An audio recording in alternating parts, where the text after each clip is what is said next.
ابن جوزی نے لکھا ہے سینکڑوں سال پہلے، آج کے کسی عالم کی بات بتاتا تو لوگ انکار کو، سینکڑوں سال کہتے ہیں بلخ میں قحط پڑ گیا، لوگ ہجرت کر کے سمرقند آ گئے، ایک سیدوں کا خاندان بھی آیا، ایک ایسی خاتون بھی آئی جس کے ساتھ 3 بیٹیاں تھی، بیٹا بھی کوئی نہیں، خاوند فوت ہو گیا، مسجد کے ساتھ مہمان خانے بنے ہوتے تھے، وہاں اس نے بچوں کو ٹھہرایا اور نکلی سمرقند میں کہ کوئی آدمی مل جائے اور اس سے کہوں کہ تھوڑی سی مدد ہو۔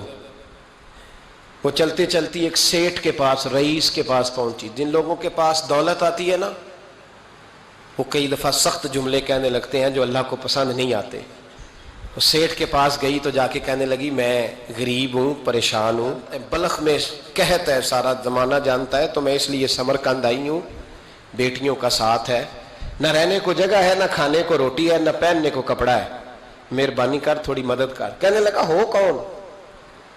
تو اس سید زادی نا کان آگے کر کے، ہاں کسی پہ بھی حالات سخت آ سکتے ہیں، اللہ سے ڈرنا چاہیے، کان آگے کر کے نا کہنے لگی میں سید زادی اور یہاں میرا اپنا کوئی نہیں، مہربانی کر۔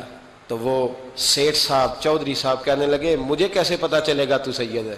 تو سید زادی نے اپنا پلو کھولا اور اپنے آنسو دونوں آنکھوں سے صاف کیے تو کہنے لگی اللہ تیرا بھلا کرے، میں ثابت نہیں کر سکتی کہ میں حضور کا خاندان، میرے پاس کوئی دلیل نہیں، میں نہیں بتا سکتی، چل ٹھیک ہے، چلی گئی۔ کسی نے بتایا کہ یہاں ایک یہودی بھی رہتا ہے، وہ بڑا سخی ہے، یا آتش پرست ہے، یا پارسی ہے کافر غیر، سخی بڑا ہے۔ اس کے پاس گئی، بیٹھی رہی، لوگ بیٹھے تھے، جب چلے گئے تو قریب گئی، کہنے لگی مجبور ہوں، پریشان ہوں، غریب نہیں ہوں۔ کہنے لگا بی بی تجھے کبھی دیکھا نہیں، سمرقند کی اتنی آبادی نہیں، میں سارے شہر، تو کون ہے؟ تو کہنے لگی تعارف نہ ہی پوچھے تو اچھا ہے۔ اس نے کہا چلو اگر پتہ چل جائے تو۔ کہنے لگی میں مسلمانوں کے نبی کی اولاد ہوں، مسلمانوں۔ اس نے کہا پیغمبر خدا کی اولاد؟ اٹھ کے کھڑا ہو گیا، بی بی کو ساتھ لیا، گھر گیا، کہنے لگا جو صاف ستھرا کمرہ ہے نا اسے پھر دھو ڈالو، ایک دفعہ پھر دھو ڈالو۔ کمرہ دھلایا، صاف کرایا، پھر کہنے لگا بی بی میرے برتن زیادہ صاف ستھرے نہیں، میں نئے نہ خرید کے لا دوں۔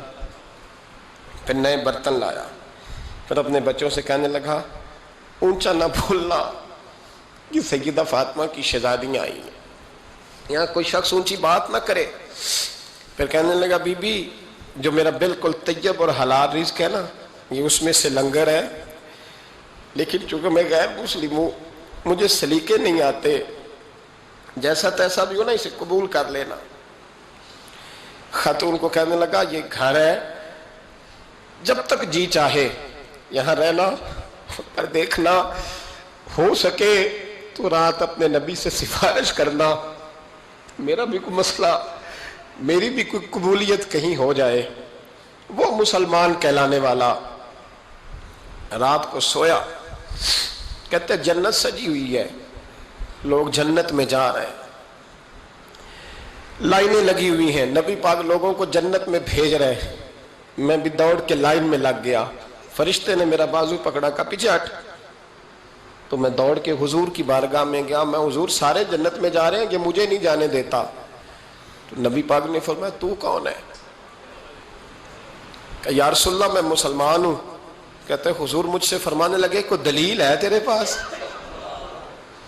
دلیل ہے کوئی تیرے پاس؟ میں چپ کر گیا۔ فرمایا میری بیٹی تیرے دروازے پر آ ہی گئی تھی تو دلیلیں پوچھنے لگ گیا تھا؟